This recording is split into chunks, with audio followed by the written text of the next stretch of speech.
What's up? What's up? What's up? Can you guys hear me? Yeah, hey Tyler. Hey, Savonya, how you doing? Doing great. You? Not bad. Not bad. Still on the old tail end of whatever this flu was. Um, but I'm still surviving. I'm still surviving. I'm trying to see how I can set this up so I can see all you guys at once. There we go. How's how's the past couple of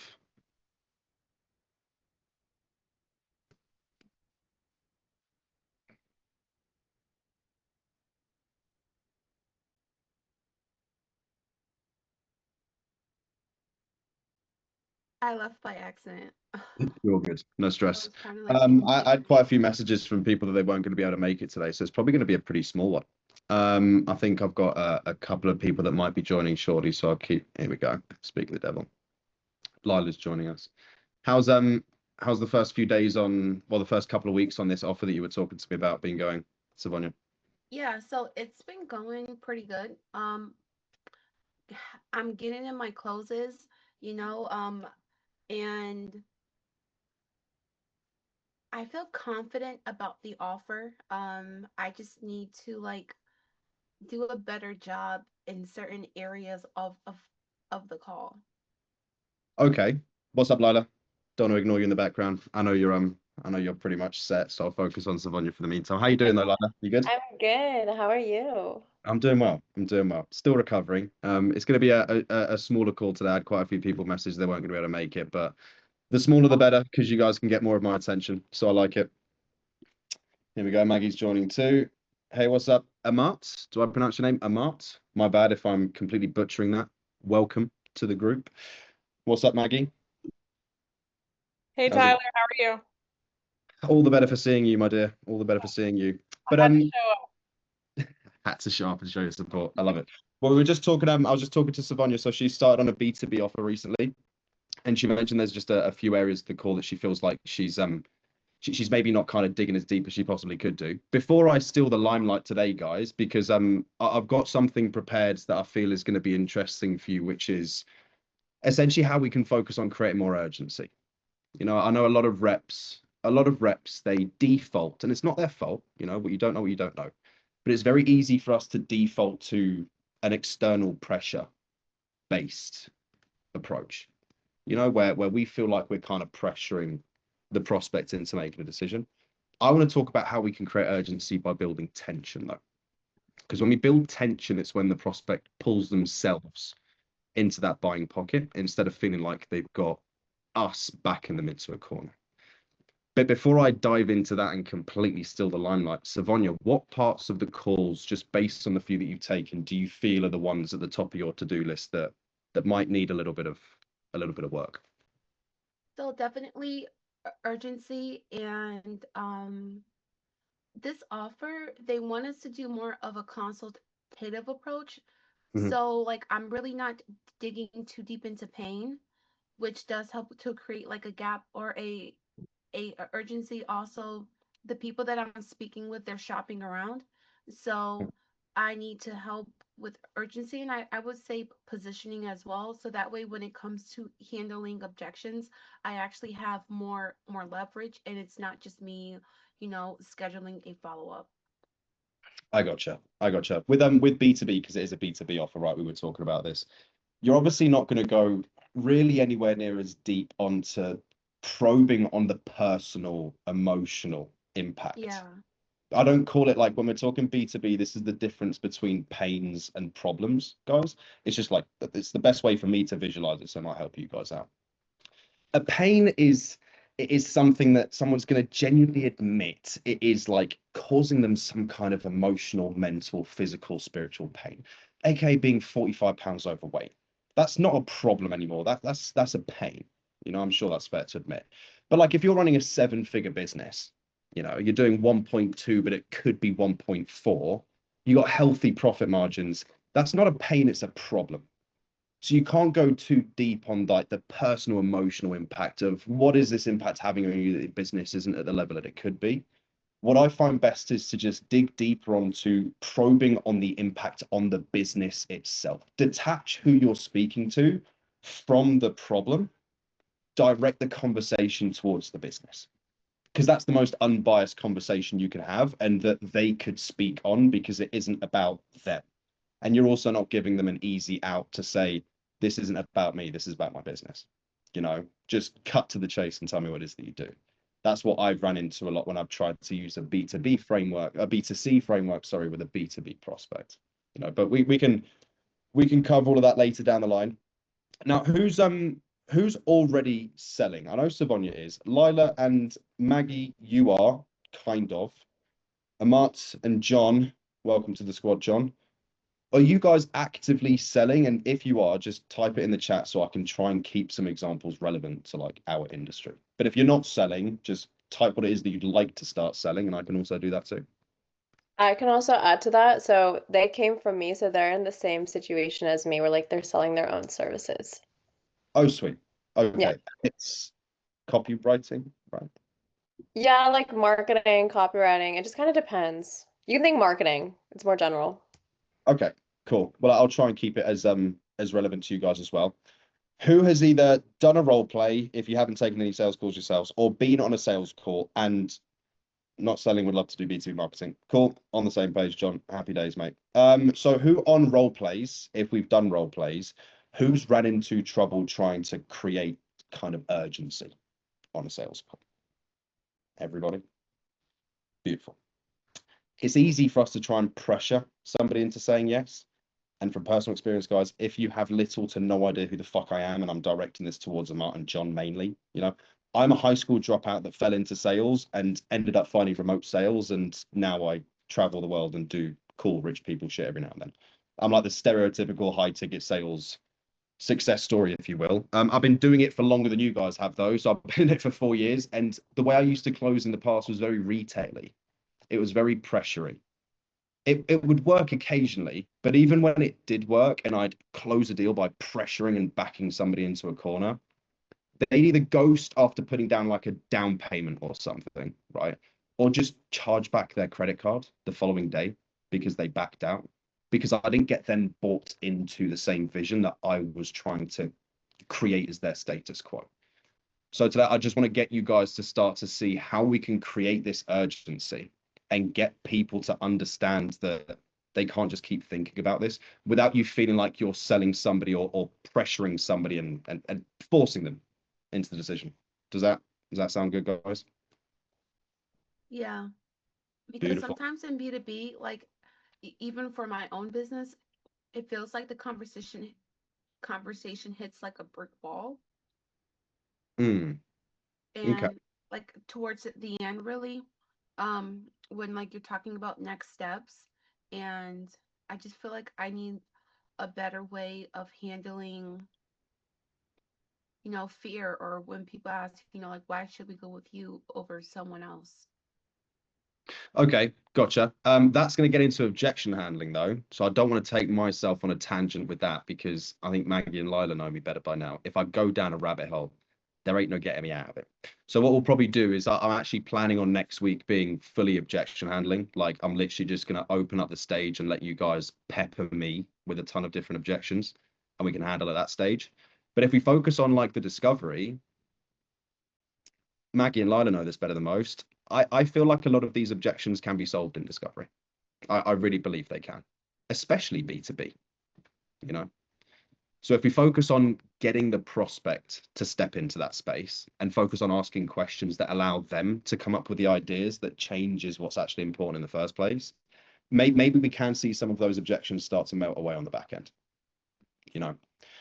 But first thing, I think it's important when we're understanding the difference between internal tension with somebody and pressure. Like, we've got to understand would you say B2B prospects are typically more aware than B2C? Depends on the industry. Typically, yes, they are more aware, because it's very hard to ignore if you've got team members that are standing around idle without jobs to show up to, or there's times on your calendars that your sales team does not have booked up. It's very easy to see that as a fucking problem, because there's a quantifiable number in B2B that a lot of B2C relationships aren't going to have, which is finances. You know, like this is actually a financial ROI. If you're talking like B2C trading or biz op, then it's a similar conversation, you know, but B2B people are going to be a lot more aware. Why'd you ask though? Because I was honestly just curious. And I feel like with B2B, like, do we need to focus on helping them realize they have a problem, or can we assume that most people will come to the call with a problem and aware of it? You can assume that people are going to be aware of a problem because they booked the sales call in the first place. But beyond that, keep your assumptions at a minimum, genuinely. Because like it will work a couple of times and you'll give yourself a false sense of security, right? And then you'll get a few calls on the trot where you didn't, like you left stones unturned and you're like, oh my God, they hit me with an objection that I didn't get before. The corners that we cut would have been able to handle that objection. So we still want to take them down a certain amount of this internal tension building journey. But what we're going to talk about next after this is how do we know when we've built enough? Okay, That's the other kind of anchor point here. But the difference between pushing and pulling, just so you guys can kind of see the analogy from my point. I make myself sound smart here as a high school dropout. Newton's third law, I'm pretty sure it is. Every action has an equal and opposite reaction. You know, if you want to see it as a buyer seller dance, is the analogy a lot of people use. You know, if I step forward towards my dance partner, there's no room for the boogieing to keep happening. They're forced to step away from me to create space for this dance to continue. It's the same with a sales conversation. If I'm rubbing the puppy's face in the puddle of pee, you know, and rubbing salt in the wounds, and I'm playing on people's pain and their fear or scarcity tactics, that there's not many spaces left, or like really basic surface level logic traps, I'm backing that person into a corner. They are going to feel like they're being sold to, and they're going to resist. I think I can put my hand up more than most. I have run into that problem plenty of fucking times. Internal tension is when we lead with questions that focus on allowing our prospect to get curious. It's only when people have the chance to really get curious and not just treat this conversation the way they've treated the period of time that they've been stuck with a problem, just brushing it under a carpet and not having that tough conversation with themselves. I want them to reflect and take ownership of their situation. I've never met a single person that has made a change about something negative in their life without first taking ownership of the fact that it's their decisions that led them there in the first place. Okay, does that make sense, guys? I want them to move themselves towards the goal. My questions enable them to, but at the end of the day, like I need to make sure that they see the picture. Internal tensions, like my mentor Cole Gordon, he was one of my first sales mentors, and if you don't know Cole Gordon, get to know him. Like seriously, he's really fucking good at what he does. Internal tension is like gravity. My questions just create the space for them to fall into their desired future. No, that's what we need to be focusing on, is our questions need to create the space for them to open up about things they haven't opened up about before. You know, if you want to get really fucking deep, pressure is when you push the decision onto them. Internal tension is when you get them to realize why making the decision is important in the first place. That's like a deeper way if you guys want to look at it, you know, because like, I hate to break it to you, what's coming out of your mouths is not the most important things on the sales call. Your questions matter, but it's the prospect speaking that's going to advance the sale forward. If the sale only feels like you're getting closer to pitching after you talking, that's going to mean that you're leading to a point where you're just going to be handling surface level objections toward the end. But if the buyer is doing most of the talking, that's the opportunity for them to create the tension for themselves, because it's their fucking story, not yours. Who's not following so far? All good? Sweet. What's up, Vanessa? Good to see you. So, reminder, internal tension, gravity, external pressure, it's them putting on the brakes, digging their claws in. Not going anywhere. Okay. I tried my best over the past week or so, because these are concepts, and for those of you that don't know me much, like I'm not just a sales coach. Like I literally take sales calls virtually full time, like 2 or 3 a day now because I don't have too much time, but like my money is made from closing deals. So a lot of these concepts, you're going to have to bear with me. Like if I take you down a rabbit hole and it doesn't make sense, just raise your hand and say, Tyler, just try and say it a different way or dumb it down for a 3-year-old and I'll try my best. And for the past week, I'd be lying if I said I haven't been trying to make a love child with ChatGPT to figure out what's like the formula that I can try and give you guys today so that you can focus the direction of like where to take your questions. And the best and most simplest one that when I managed to kind of put it together with, of course, the help of my little robot assistant is tension, aka urgency, is it equals, or if you want to see it as like a mathematical equation, tension, aka urgency equals when somebody is clear on their current situation, aka like the emotional clarity, the mental clarity of what it's like to live in their current situation. And they do not accept that to continue on the way it is. That is where tension gets created. It's just that simple. So we need to make sure that people are aware of what's the emotional cost of continuing with this problem. Okay, like they see their current situation clearly. If it's B2C, I'm fat and I don't like it, right? B2B, a business that needs a marketing agency, I'm not generating enough leads and my sales team aren't selling enough. You know, that's emotional clarity on the current situation. Then the personal consequence side of that equation, or the understanding of the cost of a lack of action or a cost of inaction, is that they're connecting their inaction to more and more and more pain, a snowball effect. That if it doesn't get fixed now, and I do not like it now, it's going to continue to get worse, or I'm going to continue to dislike it more. You know? I'll keep getting fatter, my wife will leave me, and my boss will fire me, and the world will stop fucking turning. Ooh, we're getting to the questions. We're not going to we'll get to that. Don't worry. I've got like a ton of like questions in a vault to share with you guys shortly, but we'll leave it till then because otherwise I'll just end up down a rabbit hole. So the personal consequence is understanding what happens if nothing changes, right? Now, you guys can already think of a question to figure out how to find out what happens if nothing changes, and that's by asking, oh, but what happens if nothing changes? Now, guys, that question has been used by every single sales rep that I think I've ever met for the past decade. And guess what? A lot of people jump on a lot of sales calls. Let's try not to be like everybody else. Yeah. Because if you sound like everybody else, you get put in the same bucket of sleazy scumbag salesman with commission breath. And I don't want that for you because it ain't fun. Okay. I want you to get them to see and feel what it's like to keep living with this problem. Because when you make it real, it's that tension that does the heavy lifting for you guys. What's up, Shantae? Good to have you. So, guys, we all know what healthy tension is, right? Quick pulse check. I see people nodding along. Lila, what's healthy tension and how's it different from external pressure? Healthy tension, I was taking notes. Healthy tension is when you have them realize that they need to make a change and they need to make a decision rather than you like putting pressure on them to just give you an answer to get out of the situation. Which one's better on a sales call? Internal. Why? Because then they won't charge back or they'll actually be bought in and want to do it and be a good client. Because it's them making the decision. Mm-hmm. And I don't know about you guys, but like, I think me saying I dropped out of high school and mum kicked me out at 16 is probably enough for you to kind of paint a picture of the personality I had at that age.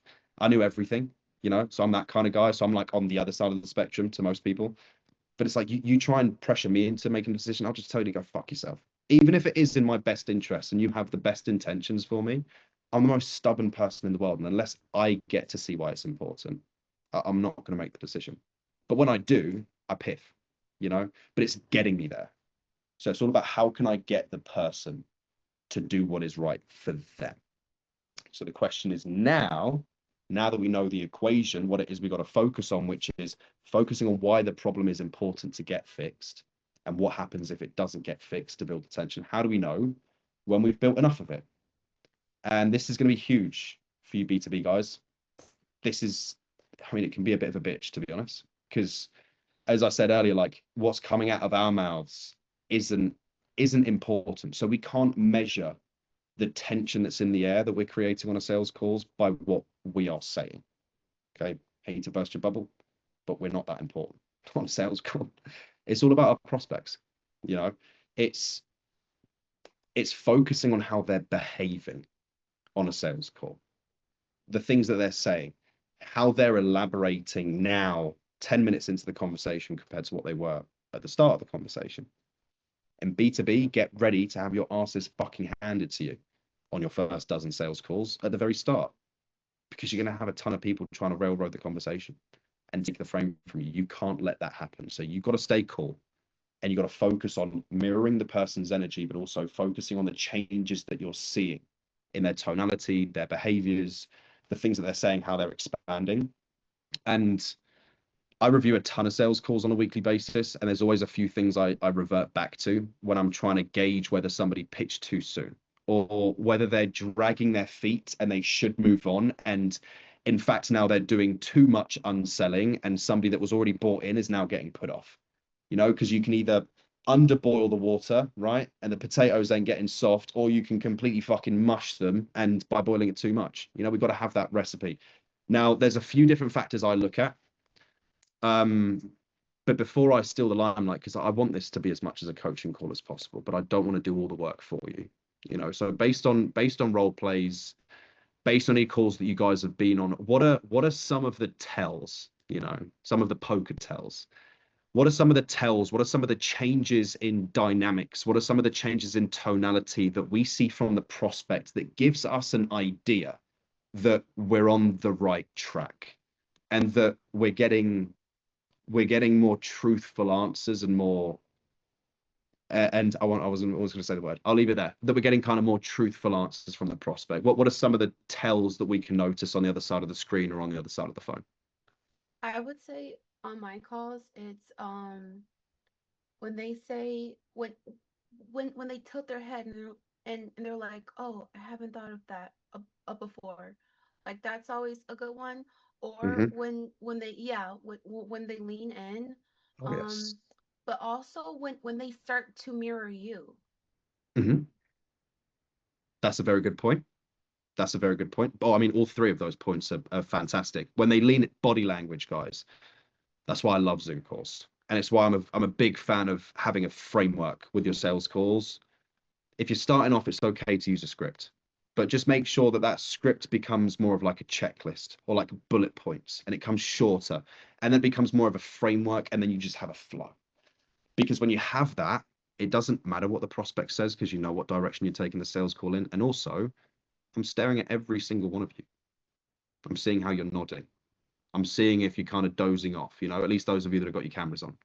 Right? I want to see how you guys are picking up what I'm putting down.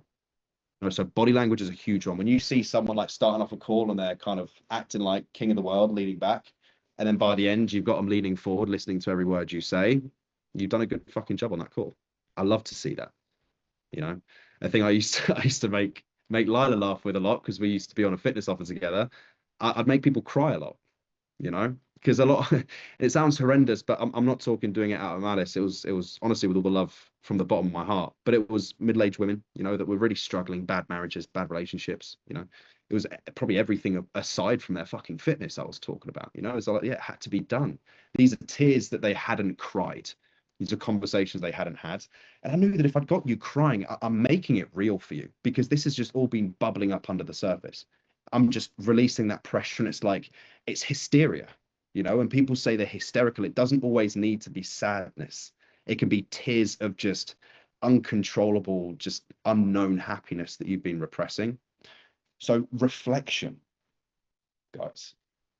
Savonia had a great point. Like I hadn't seen it that way, I think you said. You know, when people like, when you see someone look off into the distance, guys, like these are tells we got to pick up on. When you see someone look away and think about an answer, that's them actually reflecting. They're not giving you the pre-recorded speed dial answer that they give their work colleagues, partners, girlfriends, husbands, whatever, teammates, employees. It's not the rehearsed answer. When they take a beat to think, or if they look off to the side, know that we're getting closer. We've triggered awareness, but a big mistake a lot of reps make is they think that's enough. when they see them lean in and think about their conversation, we got to stay patient here. Okay, you've got to stay patient, because I hinted at it previously. It's about making sure people take ownership as well. So that's another big tell. When we take somebody in B2B where they go from saying we, us, our, okay, like personifying the team as a collective, when they go from talking about that to I, you know, I've been putting off the decision to invest in a badass fucking marketing guy like John, you know, like I hesitated, you know. That's ownership. They're taking responsibility. That's when we know we were kind of really landing, right? Another one could be when they start to future pace. I love future pacing. I really do. As long as you present it in the right way and you don't kind of back people into a corner, when you future pace, you take yourself out of the equation. And I use future pacing pretty like simply. It's like, take me out of the equation here for a sec, because maybe I'm getting ahead of myself. Like, what does happen if this keeps kind of playing out, you know? But when they take ownership of it without me having to ask the question, and they're saying, oh, well, like, well, when I do get the marketing fixed, you know, once we put this plan in place, I can start seeing X, Y, Z, and they start to connect what making the decision is going to look like for them in a positive sense. That's when they're starting to future pace the solution. They're starting to become aware of what fixing something looks and feels like. Okay. That could be a green light to transition, but again, it's the tonality that we got to pay attention to as well, guys. But I really like to use tonality, whether it's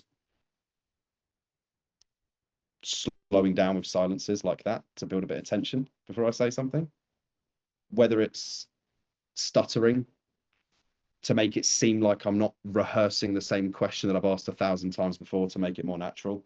But it's not just what I'm doing, it's also what the prospect's doing too. When their tone softens, when their answers start to get a bit longer, you know, when the pauses between you asking a question and them answering starts to get a bit longer and longer, you know, with that reflection, or when they go quiet at certain points and like they don't even answer when you make a statement, they just kind of sit in that awkward silence. They're processing, they're reflecting again. Worst thing you can do is try and fill awkward silence, guys. It is, I know, the most horrendous thing you can do, because we've all been taught to, I mean, we've not been taught, it's been kind of forced upon us by the status quo, but don't be fucking awkward, you know? Like, don't be awkward. Like, don't make somebody feel awkward. Don't act awkward in front of people, you know? Don't embarrass yourself. You know? I think awkwardness, and I can't remember who said this. It was what's the actor's name that played Elvis? Was it Elvis? Does anyone know what the guy's name? Quite a good looking fella.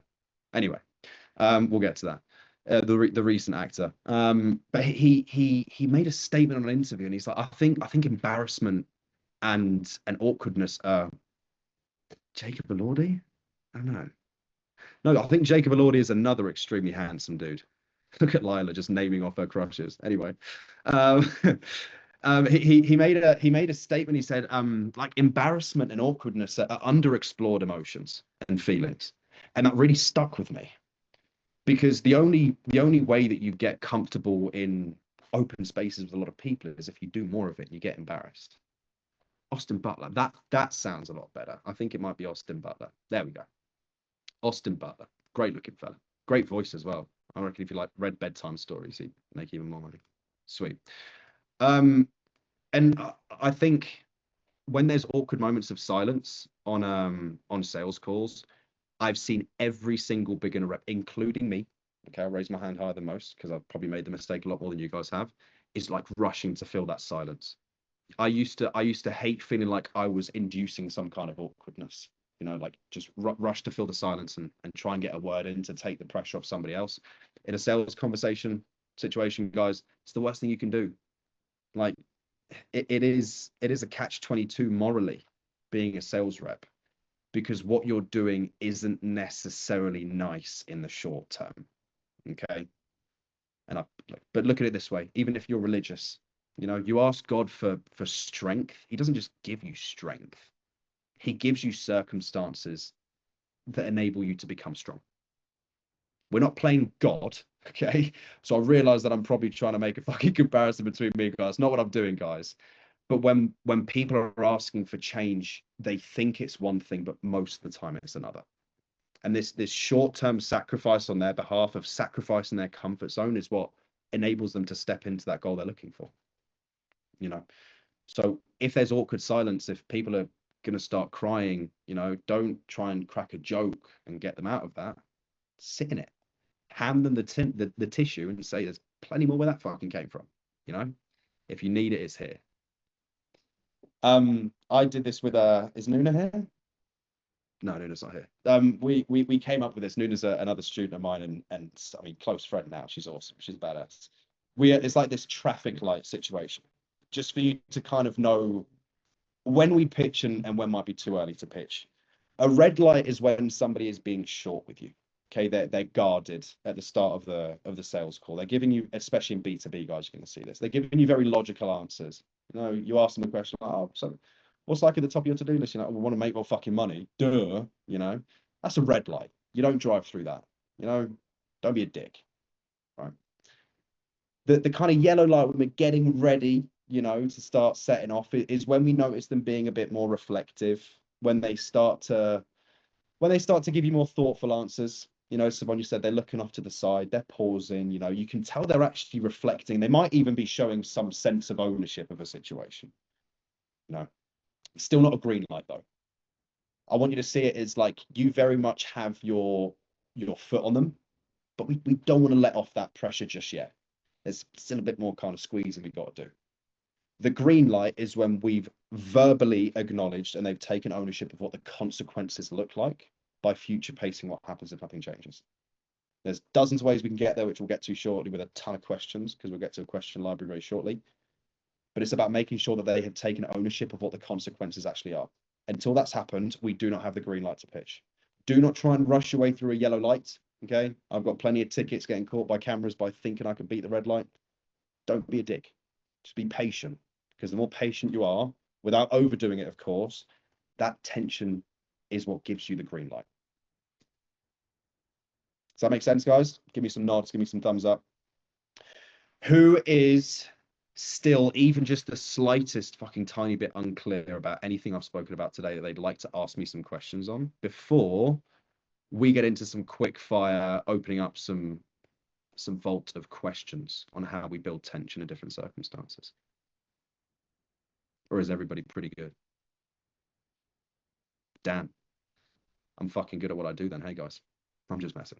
I wanna give you guys like a really like real world example of pressure versus that internal tension. And I just want you to just be the guinea pig here for a sec, because you're going to be the guys that are running sales calls, but it's very important for you to understand what it feels like on the other side, right? Like I talk to myself a lot, sometimes sales related, other times not, you know, but it's understanding what it feels like on the other kind of side of the, I see Maggie laughing at me because she knows it's true. You got to understand what it feels like on the other side of the table, you know, which is why I feel like if without going off on a tangent, but I think it's important to mention, like I didn't have the easiest upbringing. I certainly didn't suffer, guys. I had hot food on my table, you know, I had a roof over my head. My mum was very hardworking. Dad wasn't in the picture, but my mum had all the balls that I needed her to have to run the show at home, you know. But I've been through that kind of tough situation. I had to claw myself out of it, and it's knowing that there's a rock bottom that some people can hit, and kind of seeing that for yourself. It really helps to understand the situation. So if there's difficult things that you guys aren't facing up to, and I've had this conversation with Lila plenty of times before, by the way, like are there things that Lila knows that she should be doing that she might not be because it's uncomfortable, you know? And pushing yourself through that as a leader, as a sales rep, is what qualifies you to have the confidence and conviction in your tonality when you're having these conversations with people, you know? But snap back and we'll stop getting too deep down the rabbit hole now. An example of what like an external pressure tactic would look like to close a call, I've written it down here, is something like spots are filling up fast. So if you don't decide, you're going to miss out, you know, if you keep kind of delaying this. And I'd hate for you to kind of get stuck because there's no more spots left.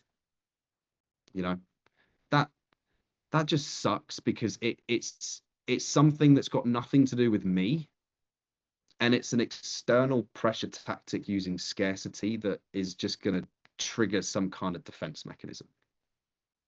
Whereas if someone's getting squirrely at the end of a call, and instead of just firing a statement like that and relying on pressure, I say something on the lines of, well, you've been thinking about this for a while now. Would it be rude if I asked, like, what happens to your sales team's calendars if you do not fix the lack of lead flow that the business is seeing over the next 90 days? I'm getting them to step into it. No, that's the most blatantly obvious example I can give you guys, and it's unbiased. My tonality is just focusing on what is already true that I've established in discovery. And I'm just laying up the alley-oop for them to slam dunk on themselves. Now, bearing in mind, that question only works at the end of the call if we've done everything right up until that point. It's not a question that can just fix it, because the one thing we do need from that question is a truthful answer. And if I've not had that same caring and curious and reflective approach and tonality at the start of the call, it's not going to matter how well I ask that at the end, because I'm not going to get the truth from them. I just want to make that caveat. It's not just asking that question, everything's fixed. It's about doing everything that comes before it as well. So like, let's say you have a red light. They're giving you short answers. They're not really expanding. Like, how do you handle that? Because, with B2B clients, it's like, it's almost like, yeah, you have to push them, but if you push them too hard, then they're just like, fuck off. Yeah, 100%. So there's dozens and dozens and dozens of reasons why they could be short with you. Okay, I'll start off with one, which completely takes the pressure off of you guys. They woke up on the wrong side of bed. Their wives haven't shagged them in a while and they're miserable. They're just getting fatter and fatter because they don't have the discipline or anything to go to the gym. And that's losing their kind of own self-respect, and they're carrying that into their business life. That's a reason they could be short with you. Nothing to do with you guys. Doesn't mean you can't do something about it, but it's nothing to do with you. Now, on the other hand, if you're asking questions like you're reading a script and you are, sorry about the chat here. Yes, sales friction. Oh my God, yes. I mean, even B2C nowadays, like a lot of people have jumped on a lot of sales calls. There's been a lot of Facebook ads ran over the past few years, at least, billions of dollars. So a lot of people are kind of used to having that sales resistance now. But that's the point I was making. It's like, if they're being short because of something that you're doing, that's a completely different fix to if it's something to just do with their status quo and their environment. So the first solutions are, obviously, we've got to take a look at your flow. We've got to take a look at how you're opening up the call, how you're contextualizing the call. Because a very easy thing for us to get people to do what we want them to do, guys, is to get them to do what we want them to do, but present it in a way that they're doing it in their own best interests. I'll give you like the most extremely simple example, how we open up and frame a call. I'll tell you what, I'll give you literally the live example because I was creating a script for somebody the other day. Where is it? Okay, cool. Tell you what, Savonya, how brave are you? Scale of 1 to 10. 10 being like you got no problem running a quick role play with me and like just giving your frame right now on the call, and 1 being like you'd rather not do it. 10. Okay, cool. How do you open up a frame of call? I won't be a dick, but I'll just kind of use it so you're speaking to somebody. How would you frame and like intro and contextualize what the sales call is about? Yeah, so I would say, hey Tyler, well, I would love to learn a bit more about what you're working on and Okay. how we can best help you. Beautiful. Okay. Nothing wrong with it. Okay. I'm not gonna say it's shit because it's not. Now, I'd be lying to you if I couldn't make that 10 times better by making it more about the prospect and less about me. Who noticed fucking 50 points for Gryffindor if someone can pick up what I'm about to say about what Savonya just said with how she contextualized the sales call? No wrong answers, no wrong answers, no silly answers. I promise you I won't judge you. Savonya, apart from you, I'll let you go next. Did you just put your hand up? Go on, mate. What did Savonya do?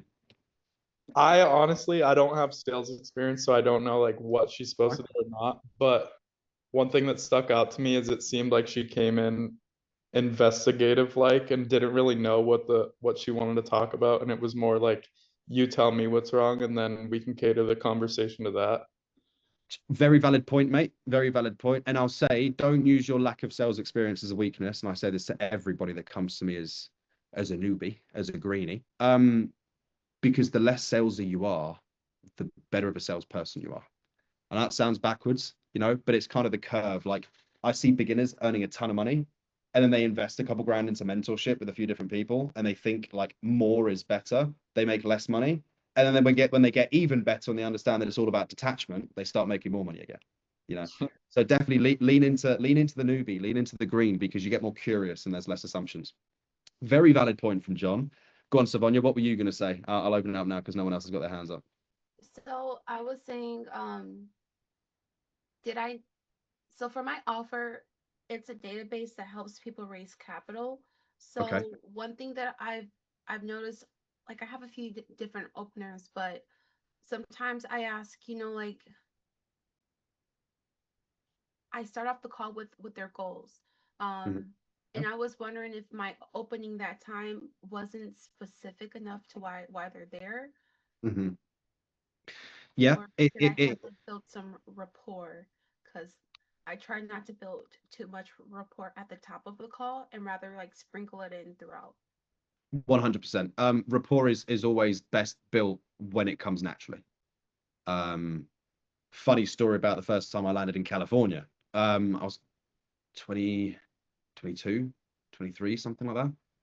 And like I was born and raised in the south coast of Spain. I was very blessed, guys. A place called Marbella. You know, it's still very touristy, very international. But like I'd spent 6 years living in London, central London. Don't know if you guys have been there for an extended period of time. Everybody's miserable. You know, you think New Yorkers hate their lives? Go spend a long weekend with a bunch of Londoners at 8 a.m. in the morning on the underground train. It's horrible, right? And I landed in California, and I went to an In-N-Out. Let's just say it was some fast food joint. I can't remember. I think it was In-N-Out. And like just so incredibly friendly. No, tell a lie, it was fucking Starbucks. And I was like, I went through the drive-through, and it was I felt it was just so fake and forced, like rapport. Maybe I was going at it from a different perspective because I'm a sales rep and I know what like the whole point of this is, but I was like, this just made me feel uncomfortable. So we definitely, especially with B2B, build rapport naturally as it comes. No weather, no sports teams, no questions about traffic. Okay. Busy day. It's literally as simple as I keep it, you know. How's Monday treating you guys so far? Busy? Nice. Okay, cool. And how I'll just kind of roll into it because I was about to with word for word. This is somebody who runs a marketing agency helping HVAC businesses. So businesses that do like AC installs and repairs on air conditioning and stuff like that. So Savonya, here's how these calls typically work best. Look, there's a few different ways that we partner with insert business type here, you know.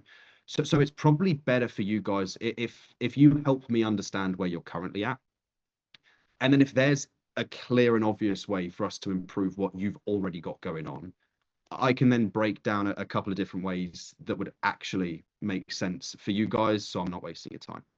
Does that sound fair? Yeah. Who can tell me the difference between what Savonya did and what I did? What's the most kind of obvious difference that you guys notice? Anybody? No such thing as a silly answer. Don't make me call somebody. I'll go. I was gonna call somebody out. In some ways it was just like the authority in your tonality as well. Like it sounds like you've helped a lot of people the way you just kind of rattled that off. Yeah, that's one way. Like tonality is going to be huge, guys. But the main thing that I did, whose best interest did I present the fact that I need, like, I told them I need to figure something out about the business, you know, but I didn't present it in my best interests because it is in my best interest. Like, I'm a sales rep. I got to know what gold nuggets of like pain and problems and fucking like buying pockets that I can lean into, dude. You know, but I'm not doing it because out of malice. I'm doing it because like I know I can help you. So my intentions are good. It's not manipulative. but I can't say that. You know, Savonia didn't say that, but what she did say is, I think it was almost word for word. Correct me if I'm wrong, guys, if you picked it up differently. But I think Savonia said, I would love to find out more about your business. And if you said because, and you gave a reason after that, we could have kind of saved ourselves from that. But like, don't take this the wrong way. The prospect doesn't care what you would love to do.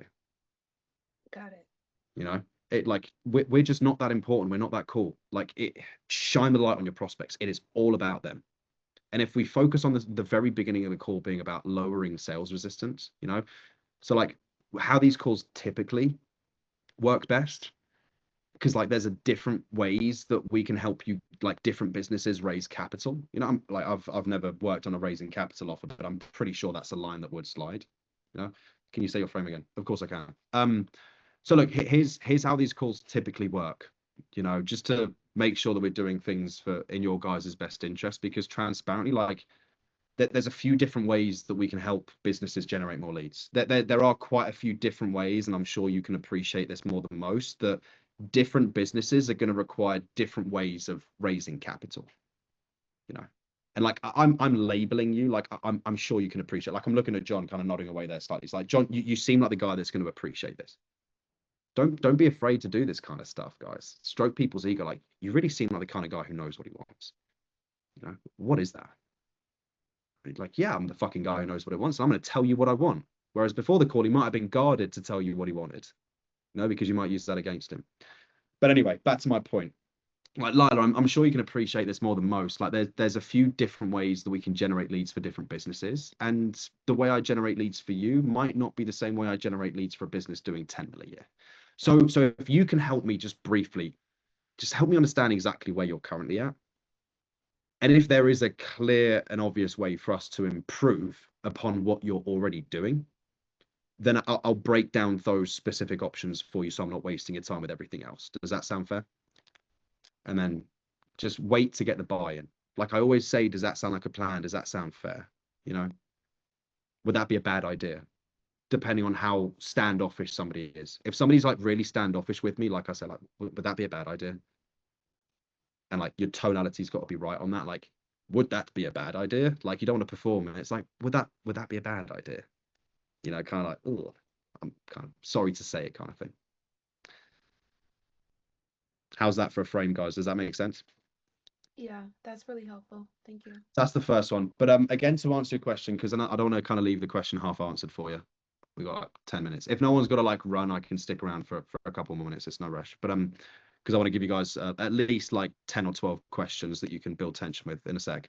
But like if someone's like being really tough on you and just asking you to get straight to the point, a lot of trainings tell you to try and deflect that as much as you possibly can.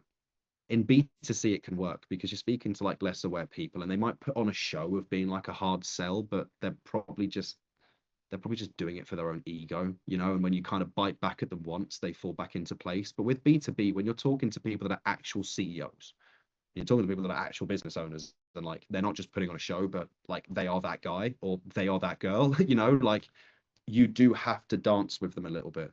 So if a trick that you can use, and it's giving them without really giving them, like if you ask a couple of questions and for some reason or another, and we won't get into the reasons why, like they're sensing some resistance and some just like salesy energy from you, and they just say like cut to the chase, what is it that you can do? It's like, okay, gotcha. Well, I'm still unclear about a few things, but I understand you seem like the kind of guy that wants to get straight to the numbers. Now, I can't really be too specific with you, but from where we're at right now, what I'm possibly thinking might work would be taking us down this avenue or this avenue, or maybe like a third avenue if there is another one that comes to mind, right? If you can give like 2 or 3 that are very different avenues that you could possibly take them down with the business and make it specific to your offer, you're giving them the answer to their question. So you're not like not answering it, you are answering it, but what you're then doing is you're contextualizing where the conversation is going to go to next,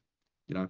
So if like at my frame, I'm asking Lila a couple of questions and she just goes, oh yeah, like, well, we're spending this much on ads. Like, what would you be able to do for us if like we're spending $2,000 a month on ads already? You know, and you haven't figured out what their business is doing in revenue, and you haven't figured out like why it's not doing the revenue that it could do. Like, you're literally in the first couple of minutes on a sales call, and they've given you a piece of information, then they're automatically like, what can you do with that? I'd be like, do you know what? That's a good question. And like the fact that you want to get straight to numbers, like, I respect it. You know. Like, first of all, like, pad it. Like, okay, I get what you're trying to do. That I would do the same thing. You know.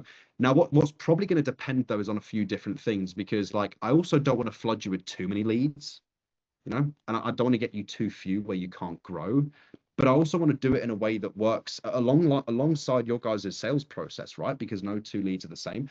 So I think what we could possibly talk about is maybe looking at funnels on Meta, like Facebook and Instagram.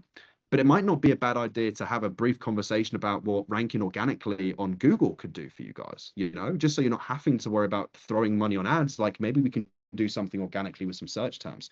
So with that being said, and then you take them directly back into the sales conversation. You know, what's the next question in the flow? Is it about the desired outcome? Is it about their current situation? So with that being said, to get an idea on the kind of volume that we need to deliver for you guys, what has the business turned over year to date? So I'm giving them a brief answer. I'm giving them a few different options that we could go down. So I'm kind of giving them the crumb. I'm not giving them the full pie. You know, so that's another trick that you guys can use in B2B, because it is going to come up. Like, it happens to me nearly every single sales call. At some point, when you kind of reach that tension point and they understand what's happening, you know, and it's kind of simmering over a little bit too much, they can just get to the fucking point, Tyler. Stop wasting my time, you know. Oh, great point. I love it. You know, you seem like the kind of guy that wants to get straight to numbers. So let me go ahead and do that for you. Now, it might depend on a few different things though. So I don't want to get ahead of myself, because we could do this, this, and this, but it might depend on X, Y, Z. So with that being said, loop them straight back into the sales conversation. Just got to remember to always contextualize in people's best interests. As long as we focus on doing things in other people's best interests, we can melt away a lot of sales resistance. Does that kind of answer your question a little bit better too, Savonya? My bad, I went off on a bit of a tangent there. Yeah, given that frame, you know, like, you know, I just want to understand what's in your best interest. I think that definitely does help lower their guard. Also, sometimes I just picked up on something that you were doing, but sometimes like the more words you say, the more it lowers their guard. Just because if you just answered their question, then it's you haven't lowered their amount of skepticism. But the more that they're hearing you talk, you know, the more that they feel like, oh, you're being thoughtful about what you're saying, and not, oh, you're just trying to pitch me, or you're just trying to say those things that that get me to pull out my credit card. Yeah, thin line with understanding that, because you're very right. It's contextualizing the answer that I'm about to give, so it makes more sense to them, and I'm like pre-programming them to be in a mindset to receive the answer I'm about to give them, and it makes sense for the status quo. Like, that's all I'm really doing, is I'm contextualizing. Don't want to talk too fucking much, right? Because that's one thing I used to do. I used to just talk for England and just not shut up. Don't want to do that. But you do want to give enough context for it to make sense. You know, so that's definitely something we want to do. But like, at the end of the day, like with your tonality and your frame, something Lila said is like, it sounds like I've said this 1,000 times, guys. Guess why? Because I have. You know, like I calculated it the other day, and it's between like 3,200 and 3,500 sales calls I have taken. Right? Do you know how fucking insane that is?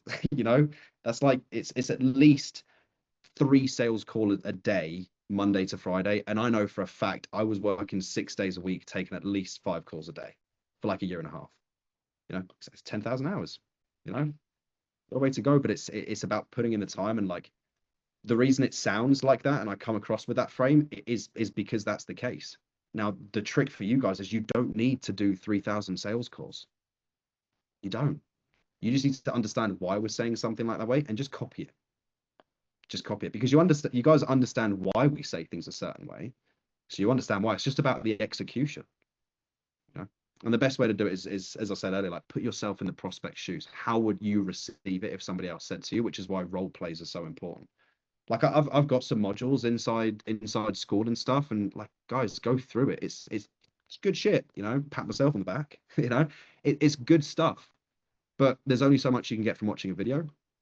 The execution is going to be the best. What's your school link? I'll post it in here in the chat for you guys in a minute when it loads up. But let's go over, because I've written down a ton of questions that I wanted to share with you guys to help us focus on building tension with our prospects without asking the what happens if nothing changes question.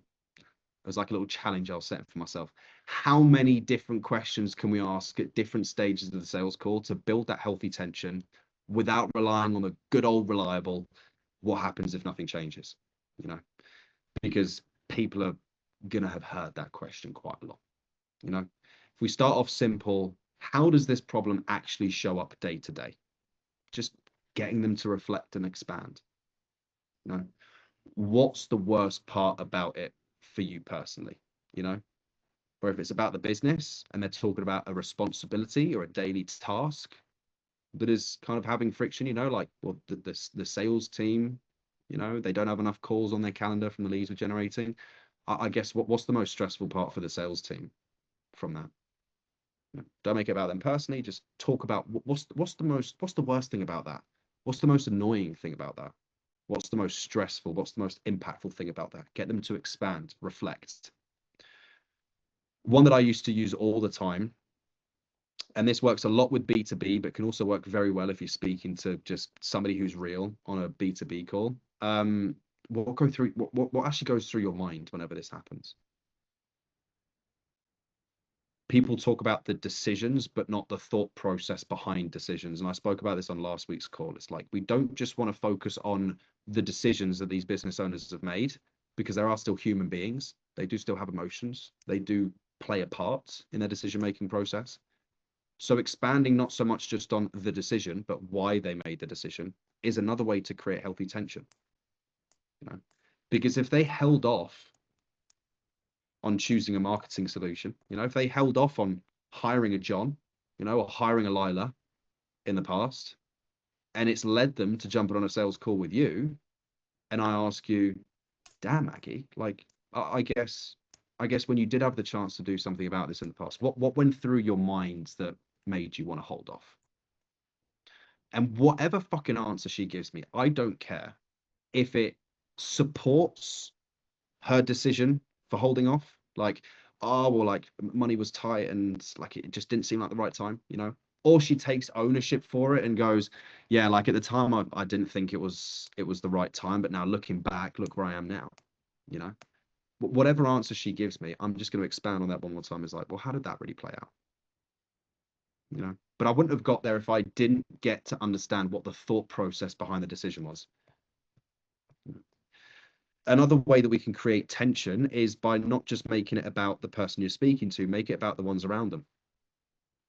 If it's a B2B offer you're selling, guys, or if it's a small business, you know, because it doesn't need to be a big enterprise. It could be a small business that's family run. You know, there's friends and family that are around us, part of this situation. Or if it's teammates in a big, like large size enterprise level business. Whenever insert problem here happens, who else notices? Like, I hardly ever hear people asking questions like that. Who else does this have a ripple effect on? You know, it's about making sure that we're expanding the problem. Let's inflate it. You know, it's not just affecting that person. You know, because if they're not making enough money, you know, if they're not generating the leads for the business, like when this happens, who else aside from the sales team notices? You know, just stick with the example about the lead generation. One of my favorite questions to ask, and I literally closed the deal 2 days ago. Well, more than just from asking this question, but like you'll have this, guys, where you ask one question after a list of them and having a dialogue with somebody and you're like, fuck, that's the one that did it. You know, like that's when you notice you're like, oof, I visibly saw steam coming off the prospect when I asked this question. It was, I started off by asking for permission to ask the question because he'd like offloaded a bunch of like just shit and stress and pressure onto me. This guy was on his like last tether. And I said, Mike, would you mind if I asked you like a really difficult question? And it's a bit of a loaded one. And he's like, yeah, sure, man. Why not? I said, because he just admitted that he noticed this about a year ago being a problem. And this was him booking more appointments for his HVAC business. And I was like, when you decided to hold off on this a year ago, did you think you'd end up back at square one on a phone call with somebody like me? And like, he just didn't say anything, but I didn't really need him to, you know? Did you think, and this is once you've like anchored a certain time that they've been dealing with a problem. So like, when's the first time that you actually noticed the lack of consistent lead flow impacting your earnings, impacting the sales? About a year ago. Damn. Did you feel like when you first noticed it a year ago that you'd still be stuck dealing with it today? It's a very easy question to ask because it's a yes or no question. No. I mean, I think 9 times out of 10, a lot of people are going to say no, they weren't expecting to be. If they say yes, it's like the sale's already fucking half done, you know, because then you just lean into that. Like, well, I mean, yeah, because I didn't do anything about it. Okay, well, how can you see that continuing to play out if you just keep not doing anything about it? Okay. Is that something you'd be satisfied settling for? No. Okay, cool. But we need to elaborate. We need to probe, you know? So if we ask them, gotcha, when you first noticed this a year ago, did you still feel like you'd be stuck here in square one dealing with the same problem today? No. Okay, well, how does it feel saying that out loud? That's another question I ask a ton. You know, it's questions that people haven't really said to themselves or heard on a sales call before. Like, I mean, how does even just saying that out loud sound? You know, I don't like asking how does it feel in B2B because like it can be a bit of a gay question. You know, it'd be like, stop being so woo-woo with me kind of thing. Go on, Lila. So, do you feel when you ask someone, how does it, what'd you say? How is it saying that out loud? Do you ever get backlash from these B2B business owners? Of course, like there's going to be cases where you do get some kind of backlash. But when I say backlash, I can't remember the last time I've had someone say like, why are you asking me that question in like a dickish way? And like, I'm not bigging myself up. It's just because of the tonality and the way I take the conversation. Like my sales calls very rarely sound exactly the same because I'm not following a step-by-step process. Like I'm just covering the points that I need to cover based on what the prospect wants to talk about, and I'm able to kind of loop them back. So very rarely do I have people feeling like it's an uncomfortable interrogation, but sometimes I get backlash in the form like, well, yeah, it doesn't feel fucking great, you know? Yeah. Like what's it like saying that out loud? What's it like living with that, dude? Well, it's not fucking good, obviously, you know? I don't take that as like negative backlash. If anything, I just understand that the prospect's a human being and they gave me the exact reaction that they should have been given me then, that they should have been given me earlier on in the call. The same reaction they should have been given the problem this entire time they've been dealing with it. And my question is the one that got that emotion out of them. I think getting a response like that, like that backlash to a question like, well, yeah, obviously it isn't good, you know? If anything, I see that as a good thing on a sales call. That's like, Would you mirror that? Like, would what you was get pissed off with them? exactly. I remember us having this conversation. Mm, I'd get pissed off with them. Great fucking okay. point. Like if I asked a question, and obviously self-awareness is the thing here, guys. Like if you're asking a question in a dickish way and you're being a bit of a see you next Tuesday, you know, spell it out. Like if you're being a bit of a dick and you're getting a dickish answer, don't bang your head against the wall and tell me like, oh, why is my head hurt? And it's like you asked the question like a bit of a dick, you know. But if you're asking the questions detached with a very neutral tonality, and you're asking the question based on the context that the prospect has given you, aka their words, not yours, and you're not putting words in their mouths, the only thing they can get pissed at is themselves, which is the beauty of it. And it's the beauty of the kind of style of selling that I do, which isn't trying to focus on something that isn't real yet. I always ask questions based on the context of the conversation, because then if the prospect gets pissed, as Lila just said, I have permission to get pissed off with them. And when that happens, it's no longer me on this side of the table and you guys on that side. It's like me going, hey, take a look at what I stare at. You know, we're both looking at the same thing now. We're both fucking pissed. You got a reason to be pissed. You know, your sales team's failing because you haven't taken your finger out your fucking ass to invest in a real quality marketing solution. You know, of course you're going to be pissed. Now, I'm just going to get pissed with you because there's no reason for you to be pissed at me with my questions. You know? I'll be like, well, yeah, of course it fucking sucks, you know? Like, well, yeah, I get it. It sucks. But between you and I, has it not sucked up until this point? How has that suckiness developed over this point, man? If they say, well, yeah, of course it fucking sucks. Obviously, it's not nice. How's that developed over time, though, man? Like, my tonality would rise with them. I'm no longer slow trying to fit into it. I'm matching them because there's a lot more chance of them answering that question because it seems like, oh my God, like I'm stroking them. Like, how bad is it, baby? You know? And they're like, oh, like it's really bad. Boo-hoo. Feel sorry for me. Like that's kind of what I'm doing by matching them. I'm meeting them at the same level with that. All clear, guys? Right, rapid fire Q&A. Who's got some questions based on what we've covered, what we haven't covered, and what we might be able to cover in later sessions, so I can give you a quick answer now? If anything, guys, no such thing as a silly question. I promise you, no need to be embarrassed.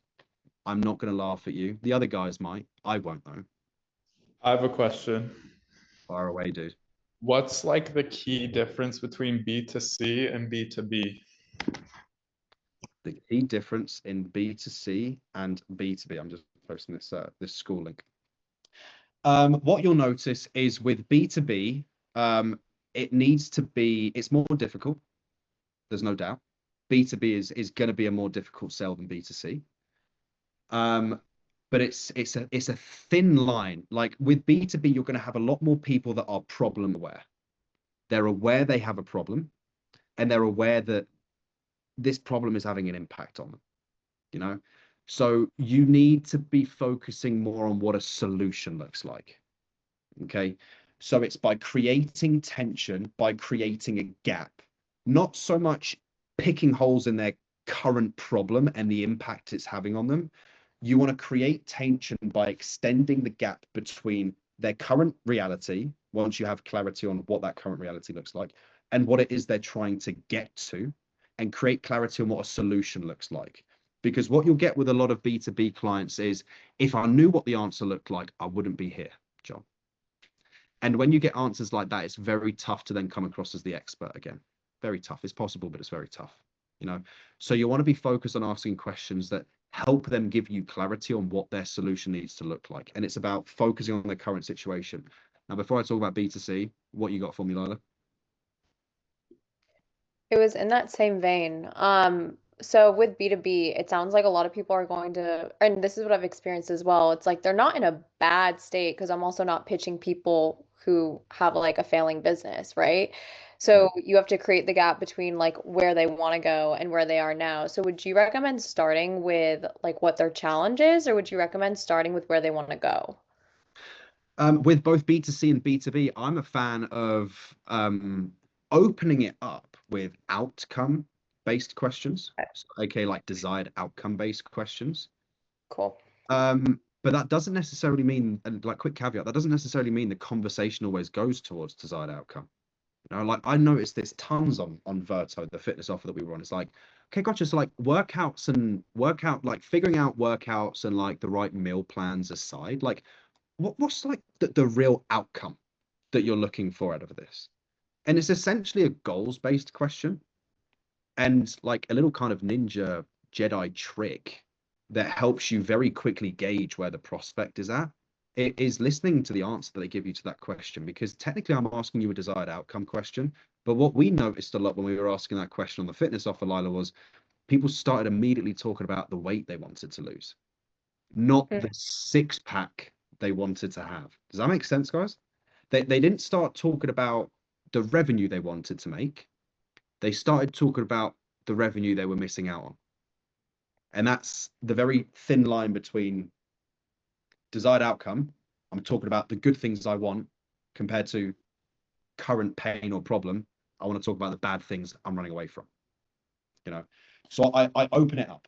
I say some kind of desired outcome based question. You know, okay, gotcha. So like, aside from knowing like the nitty gritties of exactly what it is that we do for you on our end, because that might get dictated on like the stage of the business that you guys are at right now. But I guess like, what's the main thing that you're looking to get out of a solution like this? If you guys are talking about marketing or lead generation, you know, if they talk about like making more money and continuing to scale, you know, they don't have like a pain. You know, it's obviously too soon to judge, but at least you can start kind of having that intuition. Like, it's less of a pain, more of a problem. It's an inconvenience they're looking at.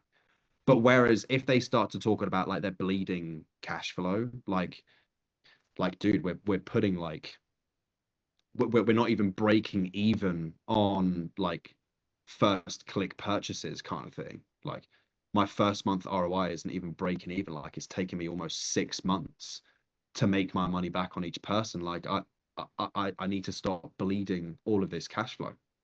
Take it easy, Maggie. Pleasure having you. Like, depending on the answers, that's where the conversation then flows to. That's what I'm talking about, not having a script, but having a framework and a flow. So based on what someone else wants to talk about, whether it's their goals and it's a goals and desire first syntax, or it's a pain, problem, and inconvenience first syntax, that's why being fluid and being flexible with the process helps so much. But to support the answer to the question even further without boring you guys to death is, and I'll put you to the test, John, I'll run it with you. Let me know how like the difference with these two first questions is. Like, after I've framed the call and introed and contextualized, I could ask you one of two things. You don't need to answer, just like let me know how it kind of makes you feel without getting too woo-woo. So John, talk to me, man. Like, I guess what's the biggest challenge? Like, what's the problem that you're here to fix? Wait, that's like one version, you know? And the other one is, so John, like, talk to me, man. I guess I can't make any promises, but like, if all things like work out, well, what's like the outcome? What's the goal that you want us to kind of potentially help you start working towards?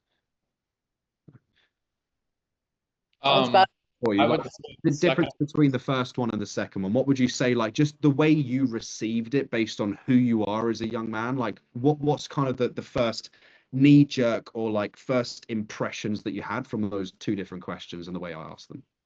I would say the second one was definitely much more effective for me because it kind of put me in the mind frame of like picturing the ideal state, and then you seemed like a helping hand, like helping me reach that. Whereas the first one, I forget exactly what you said. It just didn't seem as effective because I wasn't like picturing the ideal outcome. Yeah. And there's a way to soften the first version. Like, very good points, by the way. You didn't stand me up, which was good. You got exactly what I was talking about, so I'm glad. Which is a relief. But it's like the first one, there's a way you could soften it. You could be like, so John, like, talk to me. What's I guess like the biggest challenge, or I guess what's like quite not working at the level that it needs to be? That's like a very mild and very like pussy way of asking the first version of the question, which is like, dude, talk to me. What's the biggest challenge? That like, what's the problem that we need to fix? Even if you soften it in B2B, because the amount of sales calls and sales processes these guys have been through, they know exactly what we are trying to do at every given time of the call. Okay. So we're already fighting an uphill battle. We're like salmon when it comes to mating season. We are swimming up fucking stream. And if we drop the ball and we let that sales resistance slap us around the face once, takes us back downstream, we've got to swim all the way back up again. Even if you get it right, more time on sales calls, less time to sell more, less time to change more people's lives, less time to make more fucking money for yourselves. It's always got to come down to something selfish at the end of the day, you know? But the first one, it's like, if you're dealing with somebody, even if they do have a bit of a challenge, but you're automatically assuming they have a challenge, they're going to say to you, I mean, nothing really. You know, I wouldn't really say there's a challenge, right? And they could say that in the most polite and nice way possible. What they're basically saying, guys, is, fuck you. That's not what I said. No. So it's about making sure that at every point of the call, especially in the first dozen questions that you ask, that tonality and contextualizing questions is all done to lower sales resistance as much as possible. And as John said, like the two versions of the questions I asked, like the second one seemed like I was more of a helping hand, more collaborative, you know. I say, like, I can't make any promises, you know. Like the best way to respond to somebody, like, here's another response, like in the same kind of breath as Savonia's question previously, like earlier on in the call when they're like, oh, just get to the point, you know, or they're giving you some sales resistance. The best thing you can say when somebody says, oh, like, what separates you from like other people? Like, why should I choose you and stuff? Guys, if I ever get whiff of like a call review that I do for any of you, you know, because I'll do as many call reviews as you guys want me to, by the way. Feel free to send me as much and I'll send you guys short looms back. But like, if I ever catch whiff and a sniff and a smell of you guys jumping into, oh my God, look at us mode, like we're the best because of this, this, and this, and oh, this is why you're going to love us, like I will hunt you guys down and I will camp outside your windows and just torture you, right? Because like it's the worst thing you can do. Worst thing. Best thing, right? Listen to me. No, I'm kidding. Like there's other ways you can do it, but what I do is like lean out completely. Like Lila says to me, Tyler, like I'll be honest, man, like I just want to understand because there's so many people that do what you guys do. Like marketing's been a thing since prostitution. You know, like it's the oldest game, it's the oldest fucking trick in the book. Like, what makes you guys so special?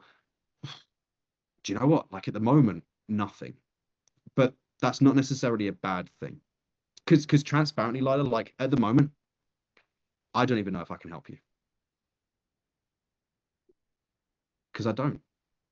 I've got a good feeling, you know, like I could do you a disservice, Lyra, and I could assume what it is that your business needs, but you don't really seem like the kind of person that's going to appreciate me just using a cookie cutter plug and play strategy on your business when, I mean, you guys are unique in your own right, you know.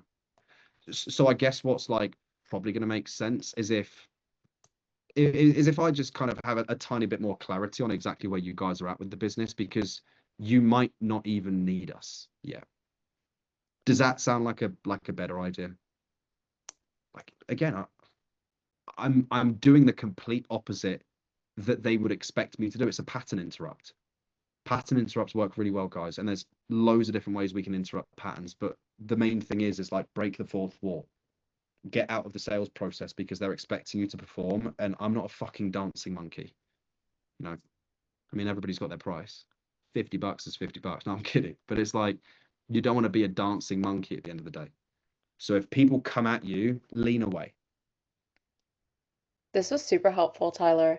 And this is just to add on for something we could cover like in the future. But if going from like outcome and then into pain, just like going over that transition with B2B specifically. Yeah, 100%. We don't have time today. No, I but meant down the line. Yeah. yeah, 100%. Yeah, we can do that next week. Also, a thing I'm gonna do, guys. Let me I've shown this to a couple of guys and gals, but I haven't shown it to many. Lila may have already spilt the beans to you guys. If she hasn't, then she's like been harboring this information from you. So I've been working on this thing, and objection handling is never the best use of any like complete new beginner sales reps time. It's always best just to understand what a fucking flowing conversation needs to sound like.